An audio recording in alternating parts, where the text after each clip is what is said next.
कम से कम 25 लिखने हैं। देखो डाटा चैप्टर कौन सा? Statistics chapter 12 statistics. ठीक है, विजय हम अभी कुछ एग्जाम्पल बताएंगे आज, क्योंकि हम 12 क्वेश्चन देख चुके हैं टेस्ट में, इसलिए बता रहे हैं। अभी एग्जाम्पल भी बताएंगे पीछे मंडे को और इसके पीछे वाले। ठीक है, तो अभी इस वीक की बढ़िया क्वेश्चन तैयार कर लेना। 11 चैप्टर और 10 चैप्टर ज़्यादा, 11 10। ठीक है, हाँ, और ये जो अभी बता रहे हैं क्वेश्चन। ठीक है, स्टैटिस्टिक। तो यहाँ पे डाटा कितने प्रकार के होते हैं? Group data, ungroup data, ungrouped data, अग्रुप डाटा।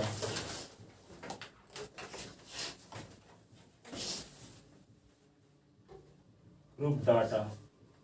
अब ग्रुप डाटा भी दो प्रकार का होता है, discrete frequency distribution, continuous. Discrete frequency distribution,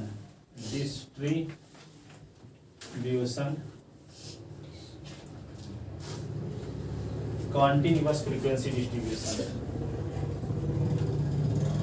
continuous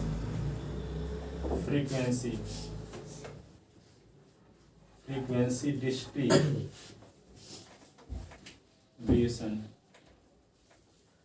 अब अनग्रुप डाटा कैसे लिखा रहेगा? कॉमा लगा के लिखा रहेगा। जैसे मान लो लिखा 20, 25, 30, 40, ऐसे लिखा 50, इस प्रकार का कॉमा लगाकर अनग्रुप डाटा लिखा रहेगा। ठीक है, डिस्क्रीट फ्रीक्वेंसी डिस्ट्रीब्यूशन कैसे लिखा रहेगा? ऐसे लिखा रहेगा, यहां लिखा रहेगा मार्क एक्स फ्रीक्वेंसी एफ,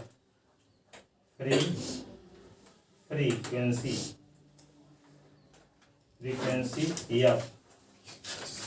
अब यहाँ पे अंक क्या रहेगा? x1 रहेगा, s2 रहेगा, s3 रहेगा, डैश डैश xn। यहाँ क्या रहेगा? f1, f2, f3 dash dash fn। इस प्रकार की डाटा रहेगा। इसमें कॉन्टिन्यूअस में कैसे रहेगा? क्लास रहेगा एक, और एक इधर रहेगा फ्रीक्वेंसी। क्लास और फ्रीक्वेंसी। क्लास कैसे रहेगी? इस प्रकार की 10 से 20 की फ्रीक्वेंसी 3 बार, 20 से 30 की फ्रीक्वेंसी 2 बार, 30 से 40 की फ्रीक्वेंसी, 30 से 40 की फ्रीक्वेंसी 4 बार, 40 से 50 की फ्रीक्वेंसी 1 बार। इस प्रकार का, तो इस टाइप का डाटा हो, कामा लगा के लिखा हो, तो समझ जाओ अनग्रुप डाटा है। ठीक है, और इसमें मार्क और फ्रीक्वेंसी, एक में एक्स दिया हो, उसके करस्पॉन्डिंग फ्रीक्वेंसी दी गई हो। जैसे 10 3 बार है, 20 4 बार है, 30 6 बार है, 40 17 बार है। ऐसे फ्रीक्वेंसी, कोई नंबर जितनी बार रिपीट होता है उसको उसकी फ्रीक्वेंसी कहते हैं। जैसे 10 3 बार लिखा है, जैसे लिखा है ना, ऐसे लिखा है 5 5, 10 10 10, ये 20 20 20 20, फिर क्या है 30 30, फिर 40, ये 40, फिर क्या है 50 50। यहाँ पे देखो मार्क लिख दिए, यहाँ इसको लिख दिए मार्क, और फ्रीक्वेंसी तो मार्क को एस डिनोट की, फ्रीक्वेंसी को एफ को। तो यहाँ पे देखो 5 कितनी बार है? 2 बार, तो यहाँ 2 लिख दिए। ठीक है, 10 कितनी बार है? 1 2 3, तो 3 फ्रीक्वेंसी हो गई। 1 2 3 4, 20 कितनी बार है? 4 बार, उसकी फ्रीक्वेंसी हो गई। 30 कितनी बार है? 1 बार, उसकी फ्रीक्वेंसी हो गई। 40 कितनी बार है? 2 बार, तो 2 इसकी फ्रीक्वेंसी हो गई। अब 50 कितनी बार है? 2 फ्रीक्वेंसी हो गई। ठीक है, बारंबारता हिंदी में बोलते हैं। आवृत्ति, कितनी बार उसका रिपीट हो रहा है। ठीक है, अब ये कहा जाए कि 10 से 20 के बीच कितने स्टूडेंट ने नंबर पाए हैं? 3। 20 से 30 के बीच कितने स्टूडेंट ने नंबर पाए हैं? 2 स्टूडेंट। 30 से 40 नंबर के बीच कितने स्टूडेंट नंबर पाए हैं? 4। 40 से 50 के बीच कितने नंबर, कितने स्टूडेंट नंबर पाए? एक है। अच्छा ये नहीं दिखता क्या? ठीक है, तो ये समझ गए ना। इसका मतलब क्या होता है, कोई x कितनी बार है, f1 बार है, x2 कितनी बार है, f2 बार है, x3 कितनी बार है, f3 बार है, xn कितनी बार है, fn बार है। ठीक है, इसका मतलब समझ गए। 10 से 20 के बीच अंक पाने वाले कितने विद्यार्थी हैं? 3। 20 से 30 के बीच अंक पाने वाले कितने विद्यार्थी हैं? 2। 30 से 40 के बीच अंक पाने वाले कितने विद्यार्थी हैं? 4। और 40 से 50 के बीच अंक पाने वाले एक विद्यार्थी है। ठीक है, तो इस प्रकार का कोई डाटा है, इस डाटा का इस प्रकार से क्लासिफिकेशन किया जा सकता है। अब जैसे मान लो डाटा जब इस टाइप का हो, सुनो, जब डाटा इस टाइप का हो तब मीन कैसे निकालेंगे? जब डाटा इस टाइप का है तो मीन कैसे निकालेंगे? जब डाटा इस टाइप का है तो मीन कैसे निकालेंगे? Mean, median, mode. और फिर डाटा इस टाइप का है तो मीडियन कैसे निकालेंगे? जब डाटा इस टाइप का है तो मीडियन कैसे निकालेंगे? अब जब डाटा इस टाइप का है तो मीडियन कैसे निकालेंगे? फिर डाटा जब इस टाइप का है तो मोड कैसे निकालेंगे? मोड यानी बहुलक। ठीक है, और जब डाटा इस टाइप का है तो मोड कैसे निकालेंगे?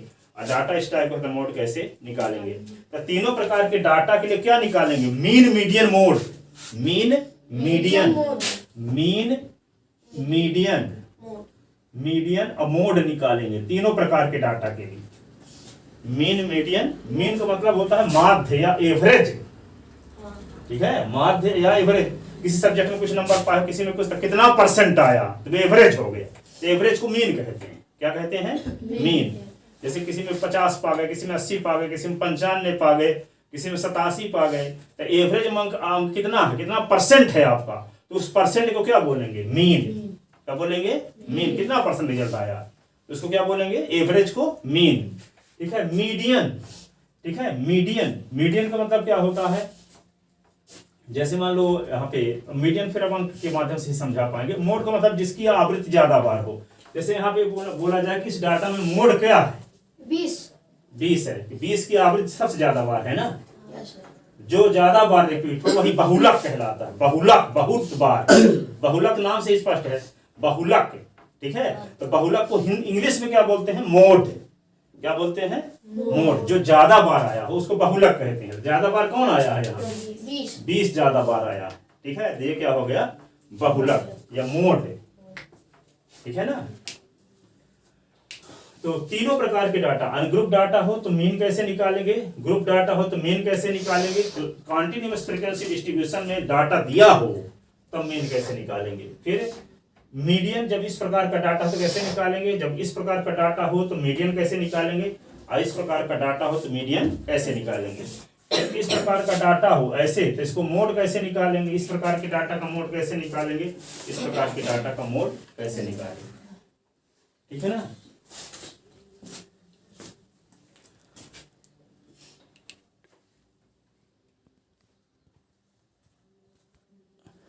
ठीक है, अब देखो आगे।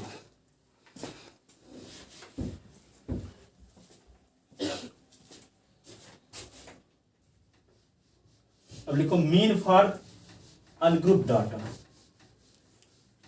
Mean for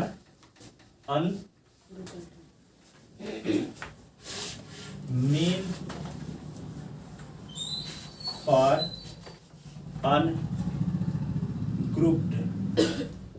data. ठीक है,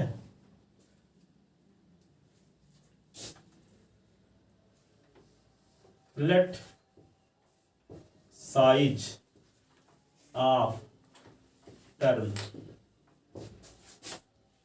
terms x1 x2 x3 dash dash xn, then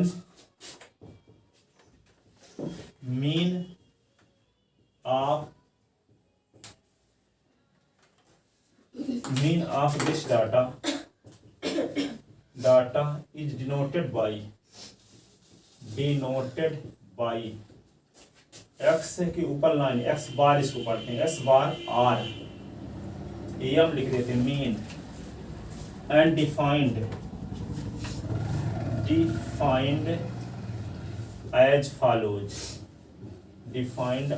follows. कैसे डिफाइन करते हैं? X bar is equal to लिखेंगे x1 plus s2 plus s3 dash dash X N लिख देते हैं अपॉन एन।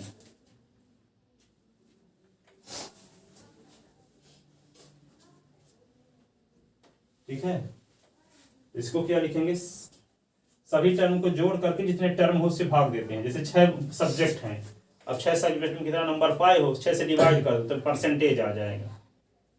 ठीक है, 6 सब्जेक्ट हैं आपके, हर एक सब्जेक्ट में कितना नंबर पाए हो सबको जोड़ दो और 6 से डिवाइड कर दो तो क्या आ जाएगा, एवरेज, वही परसेंट कहलाएगा, कितना परसेंट आपका रिजल्ट आया। ठीक है ना, तो क्या लिखेंगे s1 plus s2 plus s3 dash dash xn upon n। ठीक है, 6 सब्जेक्ट है तो क्या लिखेंगे फिर s1 s2 s3 s4 s5 s6 upon 6। ठीक है, इसी को ऐसे भी लिख देते हैं, सिग्मा लिख दिए। ठीक है, और इसको एक्स आई लिख दिया और y is equal to 1 to n, इसका अपॉन क्या लिख देंगे n। ये सिग्मा समेशन पढ़ते हैं इसको, summation i from 1 to n।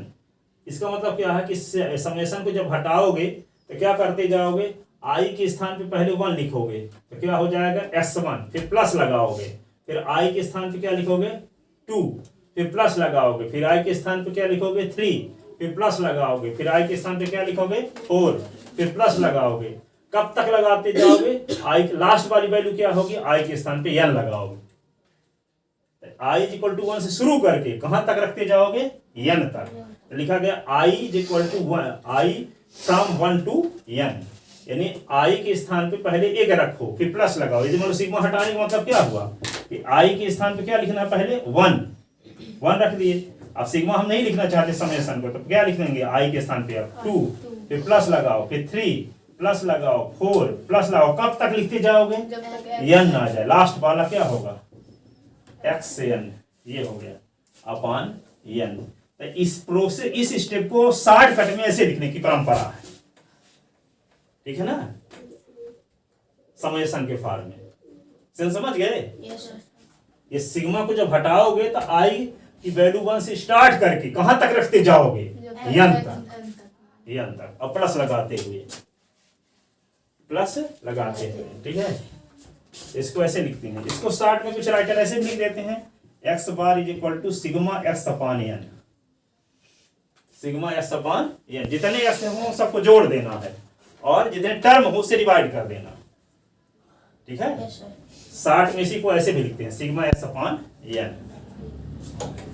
ठीक है, इसमें आपने समझना होगा जितने टर्म होंगे वो सबको जोड़ना है और जितने टर्म होंगे उससे डिवाइड भी करना है, नंबर ऑफ टर्म से। ठीक है,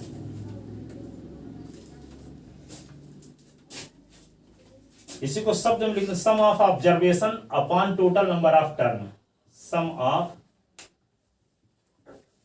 observation upon total number of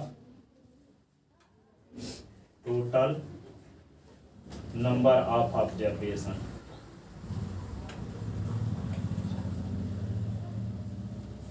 प्रेक्षणों का योग बटे प्रेक्षणों की संख्या, sum of observation upon total number of observation. ठीक है, तो इस प्रकार से इसका मीन डिफाइंड करते हैं किसी भी डाटा का, अनग्रुप डाटा का। किस डाटा का, अनग्रुप, जो इसमें कामा लगा के मार्क दिए गए हो, उसमें फ्रीक्वेंसी ना दी गई हो। ठीक है ना, जैसे एक सिंपल क्वेश्चन लेते हैं, find the mean of following data, find the mean of following data. तो क्या लिखोगे, 20, 30, 40, 70, 60। ठीक है ना, इसका मीन निकालना है। तो क्या होता है, mean x bar is equal to क्या होता है, sigma x i from 1 to 5 upon n, sigma i from 1 to 5 xi, 1 2 3 4 5 5 है ना ऑब्जर्वेशन टोटल। तो क्या लिखेंगे यहाँ पे, तो इसको फार्मूला एन के फॉर्म में लिखोगे तो इसको एन ऐसे लिख दो, एन लिखो। अब अगले स्टेप में लिखते हैं sigma I from 1 to 5 x I upon नीचे 5 लिख देते हैं। यहाँ एन था तो बटे एन था, यहाँ 5 है तो अपॉन में 5 हो गया। इसका समेशन हटाएंगे तो क्या होगा, x1 plus x2 plus x3 plus x4 plus x5 upon 5। ठीक है। अब s1 की वैल्यू क्या है देखो 20, s1 की वैल्यू 20। पहले सब्जेक्ट में कितना नंबर पाए हो 20, दूसरे में 30, तीसरे में 40, चौथे में 70, पांचवें में 60। अब 5 सब्जेक्ट है 5 से डिवाइड कर दो तो एवरेज अंक आ गया आपका, जिसको मीन कहते हैं। तो 20 और 30 50, 50 40 90, 90 70 160, 160 और 60 220। तो क्या आ गया 220 बटे 5। अब डिवाइड कर दो, 5 चौक 20 और 5 44% रिजल्ट आ गया, मीन आ गया। Mean x bar is equal ये।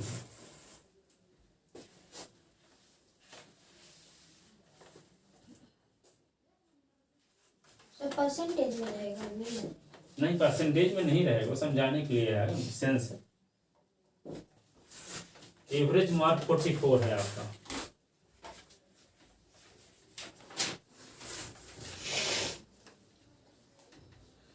ठीक है, लिख लेना। फाइंड द मीन ऑफ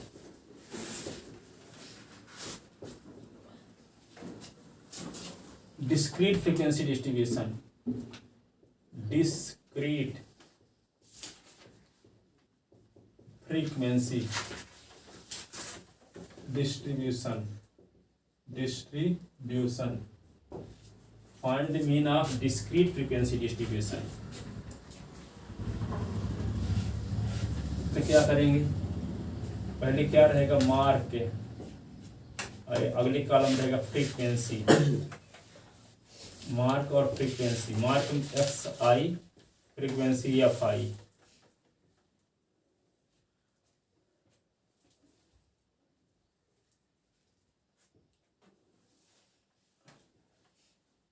ठीक है, मार्क दिया है मान लो 10, 10 की फ्रीक्वेंसी है 1 बार, 20 की 2 बार, 30 की 3 बार, 40 की 2 बार और 50 की 2 बार, ऐसे।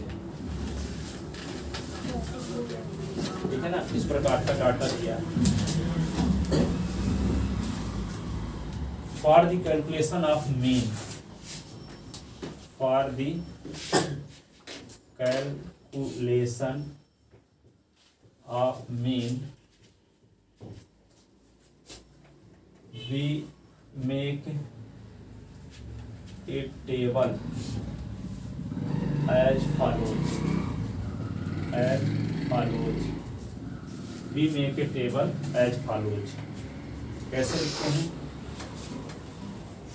एक कॉलम में लिखेंगे मार्क, एक कॉलम में लिखेंगे फ्रीक्वेंसी, इसको मार्क को लिखेंगे एक्स आई, इसको क्या लिखेंगे एफ आई, यहाँ लिखेंगे एफ आई एक्स आई का मल्टीप्लाई, एफ आई एक्स आई। ठीक है, तो यहाँ एक्स है, इसकी वैल्यू क्या है 10, ये 20, 30, 40, ये 50।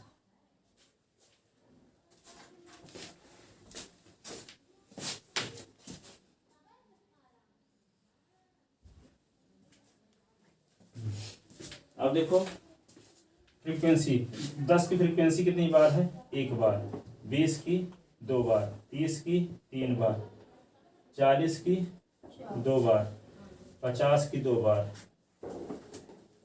ठीक है, अब इसको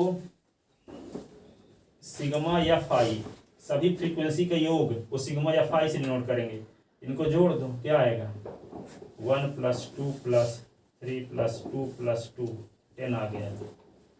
अब एफ आई एस आई का मतलब समझते हो, F I into S I, तो पहले क्या लिखोगे 1 इंटू 10, 1 इंटू 10 तो क्या होगा 10, फिर क्या है ये 2 इंटू 20, ये हो गया 40, 3 इंटू 30 ये होगा 90, फिर क्या होगा 2 इंटू 40, 2 इंटू 40 तो हो गया 80, फिर क्या होगा 2 इंटू 50 ये हो गया 100। इनको सबको sigma F I X I, sigma F I इन सबको जोड़ना, सिग्मा का मतलब जोड़ना। यहाँ पे क्या होगा 40 और 10 50, 50 और 90 140, 140 और 80 220, 220 और 100 320,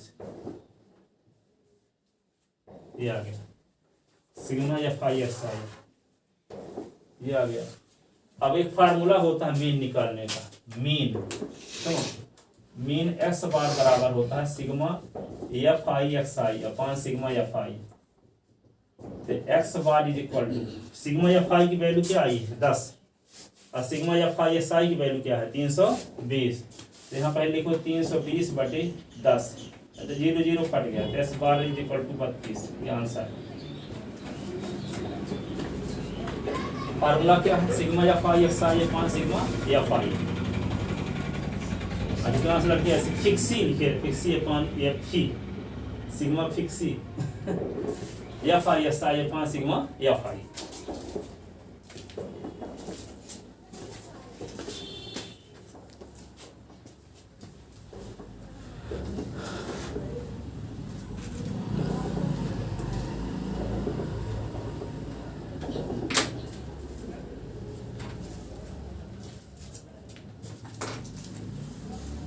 मीन का फार्मूला याद हो गया, X bar is equal to sigma F I S I upon sigma F I. Sigma X bar mean x bar is equal to sigma F I S I upon sigma F I. Mean x bar is equal to sigma F I S I upon sigma F I. Mean x bar is equal to sigma F I S I upon sigma F I. Mean x bar is equal to sigma F I S I upon sigma F I. Mean x bar is equal to EFIXI upon EFI। ये नहीं है sigma, उसको पढ़ते हैं sigma F I या summation बोलो English में। X bar is equal to summation F I X I upon summation F I. Mean x bar is equal to summation F I X I upon summation F I. बोलो summation F mean bar mean x bar is equal to mean x bar is equal to summation F I X I upon summation F I. हाँ बोलो mean x bar is equal to summation F I X I upon summation F आई। अब बोलो mean x bar is mean x bar is equal to summation F I X I upon summation F I. ठीक है, आप बोलो means x y is equal to summation f I x I upon summation f I। ठीक है, आप बोलो mean x bar is equal to तो summation f I x I upon summation f I।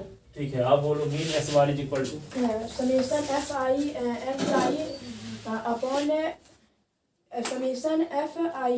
F I. ठीक है, formula याद हो गया। अब कैसे फार्मूले का यूज करते हैं बता ही दिए।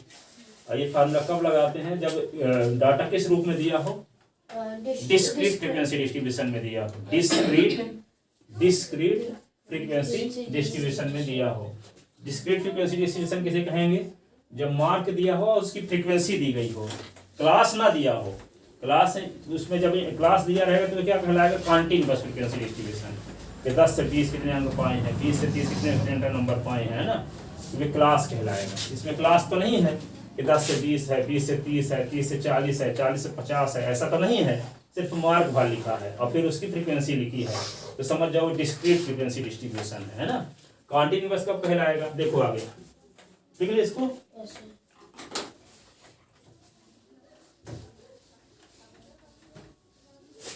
Find the mean of continuous frequency distribution. Find the mean of continuous frequency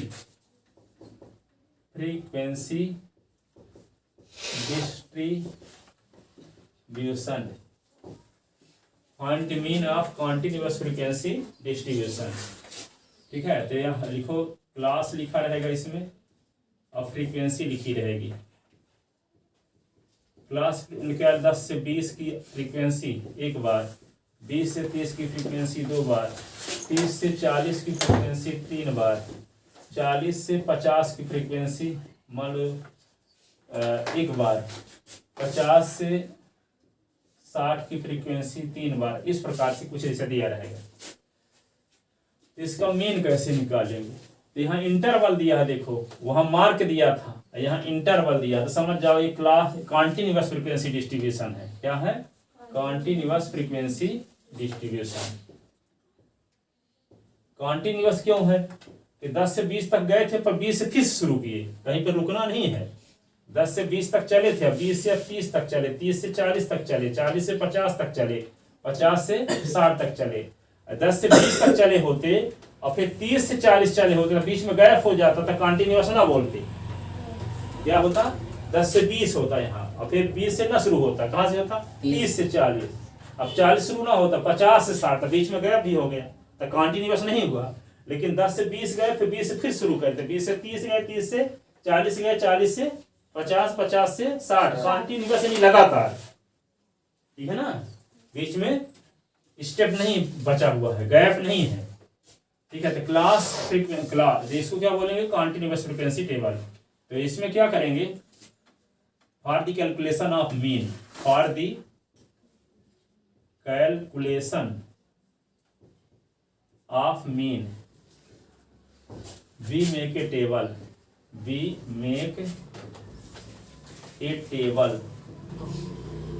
as follows,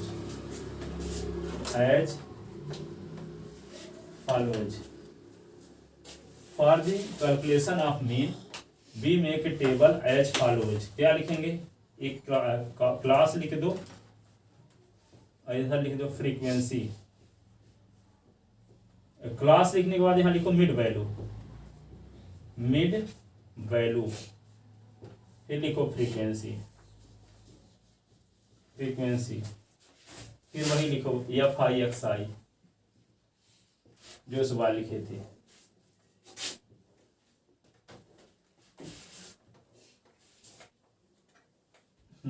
class क्या है? 10 से 20, 20 से 30, 30 से 40, 40 से 50, 50 से 60। मिड वैल्यू कैसे निकालते हैं? देखो 10 और 20 को जोड़ करके 2 से भाग दे दो, तो क्या आ जाएगा? 30/2, तो क्या आएगा? 15। यहाँ पे 20 और 30 को जोड़ करके 2 से भाग दे दो, तो मिड वैल्यू 50/2, तो क्या आएगा? 25। यहाँ 30 और 40 को जोड़ करके 2 का भाग दे दो, 70/2, तो क्या आएगा? 35। ये क्या होगा? 40 और 50 को जोड़ करके 2 से डिवाइड, 90/2, तो क्या? 45। यहाँ 50 और 60 को जोड़ करके 2 से डिवाइड, 110/2, तो 55। ये आ गया। तो मिड वैल्यू का नाम SI रख लो, मिड वैल्यू का नाम SI। फ्रीक्वेंसी तो क्वेश्चन में दिए है, देखो ये 1 2 3, 1 2 3, 1 3, ऐसे ये दिया है। अगले कॉलम में क्या करना है? एक्स्ट्रा काम इतना या करना है, मिड वैल्यू निकालना है, तो SI आ जाएगा, और बाकी सब वही काम है। अब ये FI दिया है, अब यहाँ क्या करोगे? FI/SI का मल्टीप्लाई, 1 × 15, 2 × 25, तो क्या होगा? 50, 3 × 35, तो क्या होगा? 70, 1 × 45, तो क्या होगा? 45, 3 × 55, 165।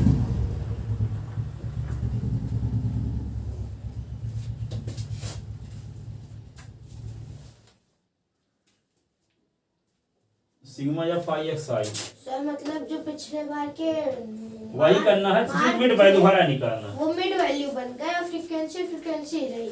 हाँ, मिड वैल्यू कहने का मतलब XI मिड वैल्यू बन गया, XI, और वहाँ SI डायरेक्ट दिया था। वहाँ एस आई डायरेक्ट दिया था और यहाँ क्लास जब दिया है तक मिड वैल्यू निकाल दिए, वे एस आई कहलाएगा। ठीक है, अब बाकी सब वही फार्मूला भी देखो, sigma F I, sigma F i का मतलब इनको सबको जोड़ना है, 1 2 3 plus 1 plus 3 is equal to 10।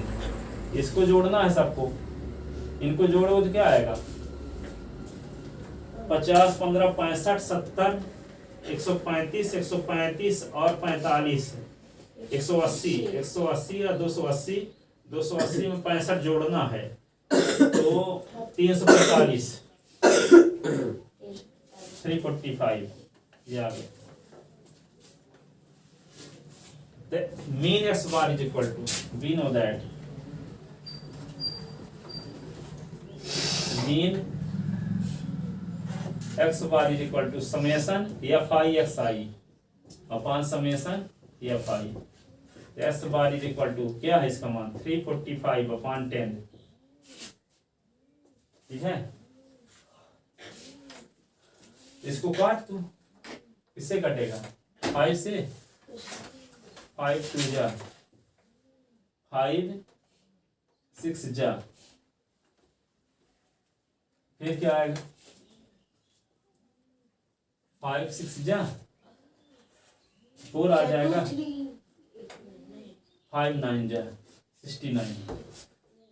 X बार बराबर 69 अपॉन 2। 69 का आधा क्या होगा 34.5। ये हुआ मीन। सर ये जो था सिग्मा था समेशन, हाँ समेशन, हाँ तो सर वो याद नहीं आता समेशन।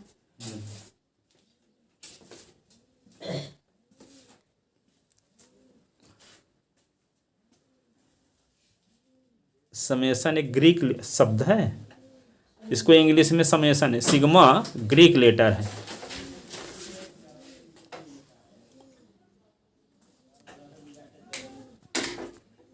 ठीक है, 345 टाइम किससे काटे वो 5 से डिवाइड किए ने, 5 दूना 10 और 5 से काटे तो 69 है। ठीक है ना, अब फार्मूला पूछते हैं। स्लैंट हाइट ऑफ कोन बताओ। L is equal to L is equal to under root r square plus h square। Curve surface area of cone, pi r l, total surface area of cone, pi r plus l, volume of cone, 1/3 pi r square h। Surface area of sphere, surface area of sphere 4 pi r square। Volume of sphere, volume of sphere 4/3 pi r cube।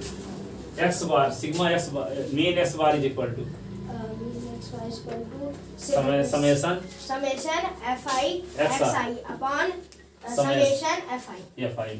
अब बोलो slant height L is equal to r square under root r square plus h square. Curve surface area of cone, curve surface से pi r volume of cone, volume of 1/3 pi r square square h। h। Surface area of sphere 4 pi r square, volume of sphere 4/3 pi r cube. Cube. हाँ, mean x bar is equal to summation fi xi अपॉन summation fi। F I. अब बोलो mean x bar is equal to summation fi xi upon fi summation. summation fi। ठीक है, और ये बताओ slant height L is equal to h square plus r square plus h square। ठीक है, curve surface area cone, pi r total surface area cone, pi r plus l।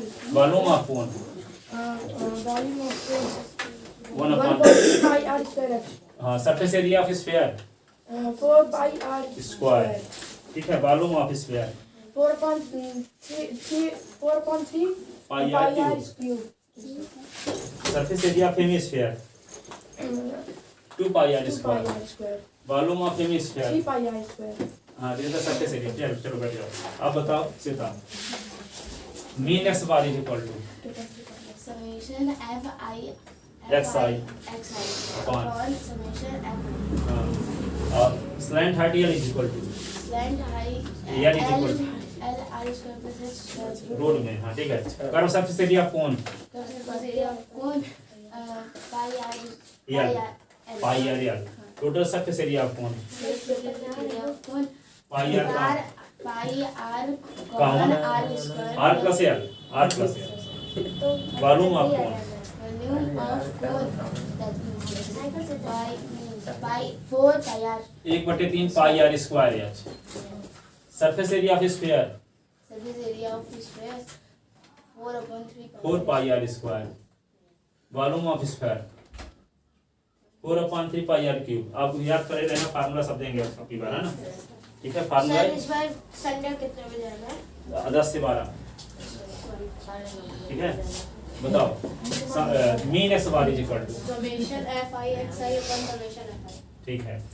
और slant height L is equal to L is equal to under root r square plus h. Curve surface area of cone, Pi r.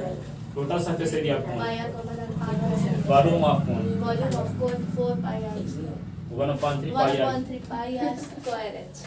हाँ। Surface area of sphere, Surface area of sphere 4 pi r square. हाँ। Volume of sphere, Volume of sphere 4/3 pi r cube. हाँ। Surface area of hemisphere, Surface area of 2 pi r square. हाँ। Volume of hemisphere Volume of hemisphere 3 pi r cube. Circle पे दे 2/3, तो total surface area of hemisphere आप बता रही हो 3 pi are square, volume of hemisphere 2/3 pi r. Cube, हाँ ठीक है। आप बोलो mean x bar is equal to summation, हाँ summation f I x I upon summation f I ठीक है। Slant height L is equal to slant height r under root हाँ under root r square plus h square curve surface area of cone, pi r real total surface area of cone, total surface area L is equal to pi r common r plus L, volume of cone volume 1/3 pi r square h. Yes. Surface area of sphere 4 pi are square, volume of sphere 4/3 pi r cube, ठीक है। ठीक है, हो गया। जाओ अनुज, आप भी Monday को फीस जमा कर देना, कितने क्वेश्चन रहेंगे? हैं? अब 15 क्वेश्चन रहेंगे इसके सरफेस एरिया एंड वॉल्यूम, और ये मिला तो 5 पीछे के theorem सर ये सब जितने मिला। क्वेश्चन आप बताए सब आएंगे। हाँ, ये सब पढ़े थे। इस बार भी सर ने बोला